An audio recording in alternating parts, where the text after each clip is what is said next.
And pagkatapos ng repentance, nagkaroon ng pagbabago yung ating relasyon sa Panginoon. Unti-unti lumalalim ang ating pananampalataya at siyempre napapalakas din ang ating church. As we seek revival in our own lives and in the church, let us be diligent in our pursuit of God. Huwag tayong tumigil. Huwag tayong tumigil sa paghabol sa Panginoon. Maging faithful tayo na mag-serve sa Kanya. Tayo ba ay nag-pledge sa Panginoon na we will serve Him? We will serve Him. We will serve Him. Ito ba yung na-promise natin nung tayo ay unang nakatanggap ng ating Panginoon? Balikan natin kung ano yung promise natin. And others, and open to the leading of the Holy Spirit. Siyempre, huwag natin kaligtaan. Hindi natin magagawa ito. We will not succeed in pursuit of God. Ang pursuit of God, hindi nangyayari yan pag linggo, andito tayo. Kasi pursuit.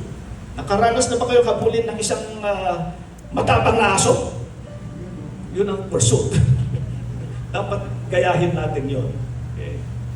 Habulin natin ang Panginoon ng buong lakas. Lahat ng nasa sa atin, we pursue God with everything that we have.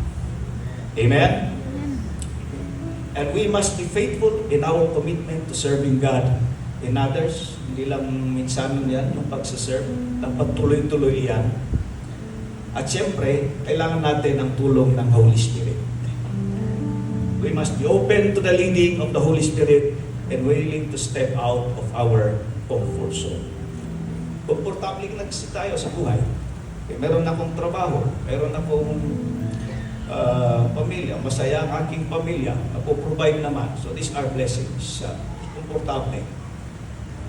Pero satisfied na lang ba tayo doon na tayo ay komportable? We must go out and evangelize.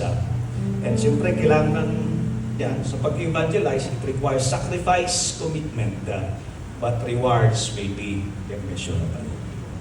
Amen? Amen. Amen. But hindi ang reward. Promise. Just look at JIL Church. Dahil merong Brother Eddie na willing mag-sacrifice at mag-commit. So we have this JIL Church na hindi lang sa Bulacan, dito sa Cordillera, doon sa iba't ibang sulok ng Pilipinas, and more importantly, nasa iba't ibang sulok ng mundo. Because Brother Eddie sacrificed